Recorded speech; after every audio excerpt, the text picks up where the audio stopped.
Guys, welcome to Pakistani real reaction. तो कैसे हैं आप सब? उम्मीद है आप सब बढ़िया होंगे, मजे में होंगे, खुश भी होंगे, आप बात भी होंगे। मेरा नाम है मुदस्सिर, नाम मुबश्शिर। सो गाइस, आज की वीडियो काफी ज्यादा कमाल की होने लगी है, बहुत ज्यादा ये वीडियो रिक्वेस्टेड भी है।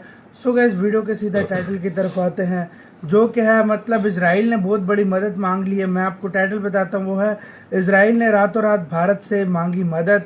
भारत ने भी इजराइल की सुरक्षा में तैनात कर दी अपनी फोर्स। मतलब इसराइल ने मतलब रातों रात कोई बहुत बड़ी मदद मांगी है, पता नहीं क्या हुआ है, इतनी बड़ा मदद मांगी और भारत ने भी अपनी सेना उसकी सुरक्षा में तैनात कर दी है, मतलब भेज दी है सेना। काफी ज्यादा ही इंटरेस्टिंग वीडियो होने लगी और भारत मतलब अपने दोस्त की मदद करते मतलब देर नहीं लगाता।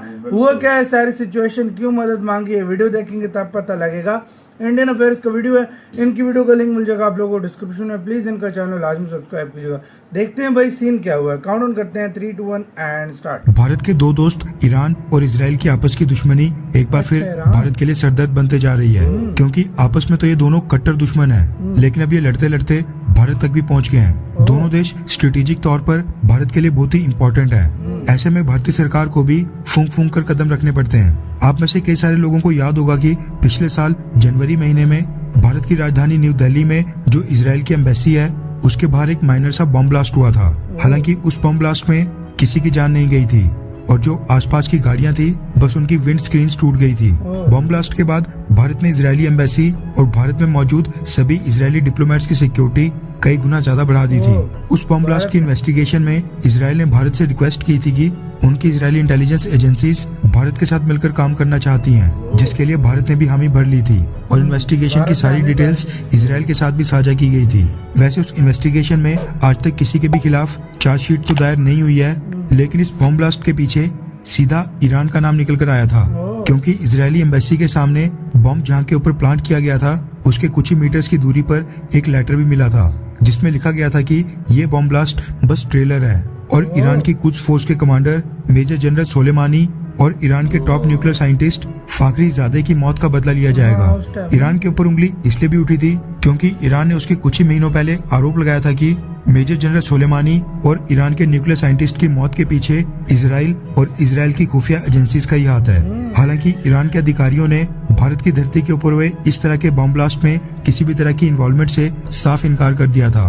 भारत ने भी इस बम ब्लास्ट को लास्ट ईयर बहुत ही सीरियसली लिया था, क्योंकि ये न सिर्फ इजराइल की एम्बेसी के ऊपर हमला था जिसकी सिक्योरिटी भारत के हाथों में है, बल्कि भारत की धरती के ऊपर भी हमला था जिसमें कई भारतीय नागरिकों की जान भी जा सकती थी। और ब्लास्ट के समय भारतीय सेना के तीनों chief, Indian army, Indian air force और इंडियन नेवी चीफ कुछ ही किलोमीटर दूर रक्षा मंत्री राजनाथ सिंह जी के साथ बीटिंग रिट्रीट सेरेमनी को अटेंड कर रहे थे। इसलिए भारत भी इस ब्लास्ट के लिए ईरान से काफी निराश हुआ था। इस बार भी पिछले साल वाली घटना दोबारा हो गई है। रेफरेंस के लिए आपकी स्क्रीन के ऊपर इंडिया टुडे के आर्टिकल का स्क्रीनशॉट है, जिसके मुताबिक इजराइल की जो न्यू दिल्ली में एम्बेसी है उसके ऊपर ईरान समर्थित आतंकी तत्वों द्वारा कोई बड़ा हमला होने का टेरर थ्रेट मिला है, जिसके बाद भारत ने इजरायली एम्बेसी को हाई अलर्ट के ऊपर कर दिया है। इजरायली एम्बेसी के पास कई किलोमीटर के रेडियस में सीसीटीवी सर्विलांस कैमरास इंस्टॉल कर दिए गए हैं और पेट्रोलिंग को भी बढ़ा दिया गया है। इसके साथ ही द टाइम्स ऑफ इजराइल ने ये भी क्लेम किया है कि दिल्ली पुलिस ने सिक्योरिटी एजेंसीज के साथ मिलकर एक मॉक ड्रिल भी की है, जिसमें इस चीज की प्रैक्टिस की गई है कि अगर न्यू दिल्ली में किसी भी एम्बेसी के ऊपर हमला होता है तो फिर उस केस में उनको कैसे रिस्पॉन्ड करना है, यानी जवाबी कार्रवाई किस तरह से करनी है। रिपोर्ट्स के मुताबिक इजरायली एम्बेसी को चारों तरफ से कॉर्डन ऑफ करके भारत द्वारा एक्स्ट्रा सिक्योरिटी लेयर प्रदान कर दी गई है, क्योंकि भारत इस बार लास्ट ईयर जैसी गलती नहीं दोहराना चाहता है। दरअसल पिछले साल 29 जनवरी 2021 को इजरायली एम्बेसी के बाहर ब्लास्ट हुआ था, जबकि भारत को इसका अलर्ट 6 दिन पहले 23 जनवरी को ही मिल गया था, लेकिन भारतीय एजेंसीज द्वारा लास्ट ईयर उस थ्रेट को सीरियसली नहीं लिया गया था। मगर उसके बाद क्या हुआ वो हम सब ने देखा। भारत इस बार पिछले साल वाली गलती नहीं दोहराना चाहता है, इसलिए इस बार टेरर थ्रेट मिलते ही भारतीय एजेंसीज हाई अलर्ट के ऊपर आ गई हैं और एनहेंस्ड सिक्योरिटी मेजर्स के तहत भारत में इजरायली एम्बेसी और इजरायली डिप्लोमेट्स को सुरक्षा प्रदान की जा रही है। देखा जाए तो भारत पिछले साल भी बहुत ही टाइट स्पॉट के ऊपर आ गया था, क्योंकि इजराइल के साथ तो हमारे बहुत ही अच्छे संबंध हैं, लेकिन ईरान भी अपनी जियोग्राफिकल लोकेशन के कारण भारत के लिए बहुत ही ज्यादा इम्पोर्टेंट है। और जिस हिसाब से आजकल सिचुएशन चल रही है, रशिया यूक्रेन युद्ध चल रहा है, उसके चलते रशिया तक माल पहुंचाने में ईरान की सबसे अहम भूमिका है, क्योंकि वेस्टर्न शिपिंग रूट्स बंद होने के बाद अब भारत ईरान के लैंड रूट्स के रास्ते से ही रशिया तक सामान एक्सपोर्ट या वहां से इंपोर्ट कर रहा है। आपकी जानकारी के लिए बता दूं कि साल 2012 में भी न्यू दिल्ली में इजरायली डिफेंस अटैचे की वाइफ के ऊपर हमला हुआ था, जिसमें वो इंजर्ड हो गई थी। उस हमले के पीछे भी ईरान का ही नाम निकल कर आया था, लेकिन तब भी भारत ने ईरान के ऊपर कोई कठोर कार्रवाई नहीं की थी। खैर, आपको क्या लगता है कि भारत के लिए कौन सा देश ज्यादा इम्पोर्टेंट है, ईरान या फिर इजराइल? नीचे कमेंट करके अपनी राय जरूर बताएं। क्लास, लेकिन इजराइल बहुत ज्यादा है। थोड़ा इजराइल का मतलब जो लेवल है वो थोड़ा भारत के लिए ज्यादा है, बहुत ज्यादा है। अब भाई इसके ऊपर आते हैं यार। बेशक यार भाई, मैं अपनी तरफ से वो दुश्मन है एक दूसरे के, मैं कहता हूँ जो लड़ते हैं जो किसी करते दूसरी हैं कंट्री को इसमें इस्तेमाल ना इंडिया करें। को बीच में इस्तेमाल नहीं करना चाहिए। इंडिया के कंट्री में, इंडिया में जो चीजें हैं उसको कभी भी मतलब वो आपस में ना इस्तेमाल करें। अगर उन्होंने करना है, देखो उनके देश में जाके कर सकते हो, कर लो, क्योंकि वो इस तरह कभी नहीं होने देंगे। उधर जाके करना है तो तुम कर लो, में आकर या इसराइल ने ईरान में करना है वो कर लो, लेकिन इंडिया में ये वाली चीज मतलब थोड़ी अजीब लगती है कि तुम इंडिया में उनकी एम्बेसी को क्यों टारगेट। और 6 दिन पहले एक दफा मिली थी तो उसमें मतलब पिछले साल इंडिया ने सीरियस नहीं लिया था, मतलब ऐसे मतलब तो इंडिया ने बोला होगा कि फेक थ्रेट होगा तो इतना सीरियस नहीं लिया, हल्की फुल्की सिक्योरिटी। इस बार